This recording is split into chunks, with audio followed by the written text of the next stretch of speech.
Guys, कैसे हैं आप लोग। मैं हूं डॉक्टर कंचन।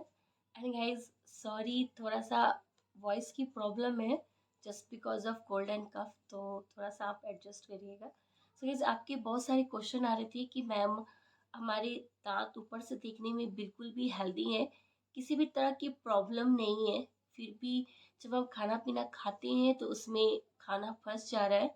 तो इस पे आप हमें डिटेल वीडियो दीजिए, इसके बारे में बताइए। फिर आज के वीडियो में हम जानेंगे दांत के बीच में खाना फंसने का कारण एंड इलाज। इसके साथ साथ मैं आपसे कुछ टिप्स शेयर करूंगी जिससे आप अपना सेल्फ केयर कर सकते हैं। एंड ये भी मैं बताने वाली हूँ कि अगर खाना दांतों के बीच में फंस गया है तो उसे कैसे निकालना है, उसका निकालने का जो प्रॉपर तरीका क्या होता है। पहले हम इसके कारण के बारे में जानेंगे कि दांतों में खाना फंसने का कारण क्या है। तो पहला जो कारण है वो है मसूड़ों के ढीले पड़ जाने से, यानी कि जो हमारे गम्स होते हैं वो वीक हो जाते हैं। तो वीक होने के दो कारण होते हैं। फर्स्ट, पीरियोडोंटल प्रॉब्लम, यानी कि जो हमारे मसूड़े होते हैं उनमें परेशानी आने की वजह से। तो पीरियोडोंटल प्रॉब्लम्स में जो हमारे मसूड़े होते हैं, जो हमारे दांतों को पकड़ के रखते हैं अच्छे से, उनमें पॉकेट फॉर्मेशन हो जाता है, जिससे पॉकेट फॉर्मेशन होने से आसानी से उसमें खाना फंसने लगता है। एंड गाइस, ये जो पॉकेट फॉर्मेशन होती है, ये आप या कोई भी ऐसे जनरली उसे कैच नहीं कर पाता है, क्योंकि वो दो दांतों के बीच में वो स्पेस बनती है। सेकेंड रीजन होता है गाइस कि इन फ्यूचर आपने कभी दांत निकलवाया हो, यानी कि एक्सट्रैक्शन करवाई है। तो जब एक्सट्रैक्शन हम करवाते हैं, दांत निकलवा देते हैं, तो जो दांत का जगह खाली रह जाता है, हम फिर से वहां पर दांत नहीं लगवाते हैं। तो उस खाली जगह होने की वजह से जब दो दांतों के बीच में मैस्टिकेटरी फ्लूइड आता है, यानी कि जब हम खाना चबाते हैं, तो जो स्पेस खाली होती है उसकी तरफ जो अगल बगल के दांत होते हैं वो झुकने लगते हैं। तो जब दांत झुकते हैं तो झुकाव आने की वजह से जो दो दांतों के बीच का स्पेस होता है वहां पर स्पेस बन जाती है, एंड खाना फंसने की अच्छी सी जगह बन जाती है। तो जब भी आप खाना पीना खाते हैं तो वहां पर खाना फंसने की आपको प्रॉब्लम होने लगती है। गैस, कैविटी, यानी कि दांतों में सड़न। दांतों में सड़न होने की वजह से भी खाना फंसता है। तो दांतों की सड़न है वो भी दो तरीके से हो सकती है। सेंट्रल पोर्शन पे, यानी कि दांतों के बीच में सड़न हो, तो आप जब भी कुछ खाएंगे पिएंगे तो डायरेक्ट जाकर खाना उसमें फंसता है। एंड कभी कभी जो दांतों की सड़न होती है वो दो दांतों के बीच में होती है, तो वैसे कंडीशन में भी वहां जाकर खाना फंसने लगता है, फूड लॉसमेंट होने लगती है। तो गाइस, अब हम जानेंगे कि इसे कैसे ठीक कर सकते हैं, इसका इलाज क्या है। पहला जो हमारा प्रॉब्लम था पॉकेट फॉर्मेशन का, यानी कि पेरियोडोंटल प्रॉब्लम। तो पेरियोडोंटल प्रॉब्लम में होता क्या है कि जो गम होती है वो बोन को छोड़कर, हड्डी को छोड़कर नीचे चली जाती है। जब नीचे चली जाती है तो जो मसूड़े हमारे ढीले पड़ जाते हैं एंड खाना आसानी से फंसने लगता है। तो इसके लिए क्या इलाज हम दे सकते हैं, तो इसके लिए आपको अपने डेंटिस्ट के पास जाना पड़ेगा। आपके डेंटिस्ट उसकी डीप क्लीनिंग करेंगे, अच्छे से उसे स्केलिंग करेंगे, जिस प्रोसेस को हम क्यूरेटाज कहते हैं। जब डीप स्केलिंग होगी वहां से जितने भी bacterial infection and food debris बाहर आ जाएंगे, तो जो आपका मसूड़ा है वो हेल्दी वे में आगे आकर ग्रोथ हो जाएगा। नेक्स्ट प्रॉब्लम थी गाइस कि अगर हमने दांत निकलवा रखा है एंड दो दांतों के बीच में स्पेस है, तो उस कंडीशन में हम क्या करेंगे। तो वैसे में आपको कैपिंग करवाना चाहिए, ब्रिज लगवा लेना चाहिए, ताकि जो स्पेस है वो कवर हो जाए एंड हमारे दांतों को भी सपोर्ट मिले, खाली जगह की वजह से उसमें झुकाव ना हो।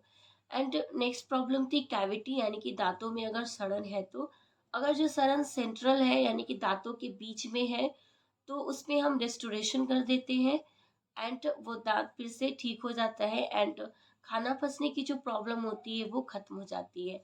लेकिन अगर जो सड़न है प्रॉक्सिमल है, यानी कि दो दांतों के बीच की सड़न है, तो वैसे में डॉक्टर रेस्टोरेशन कर तो देते हैं, चलता भी है, बट बहुत लंबे समय तक नहीं चलता है। कुछ समय के बाद, 2 से 3 साल के अंदर या उससे पहले भी हो सकता है, मसाला जो है, जो रेस्टोरेशन हम लोग फीलिंग करते हैं, वो निकल जाती है। निकल भी सकती है, नहीं भी निकल सकती है, बट चांसेस होते हैं कि निकल जाती है। ऐसा इसलिए होता है क्योंकि जो सेंट्रल हमारा कैविटी होता है उसमें चारों तरफ से टूथ का सपोर्ट मिलता है, लेकिन प्रॉक्सिमल में चारों तरफ से टूथ के सपोर्ट नहीं मिलते हैं। तो वैसी कंडीशन में अगर रेस्टोरेशन निकल जा रहा है तो आपको रूट कनाल ट्रीटमेंट करवाकर कैपिंग करवा लेनी चाहिए। गाइस अब हम ये जान लेते हैं कि अगर हमारे दांतों में खाना फंस गया है तो उसे हमें कैसे निकालना है।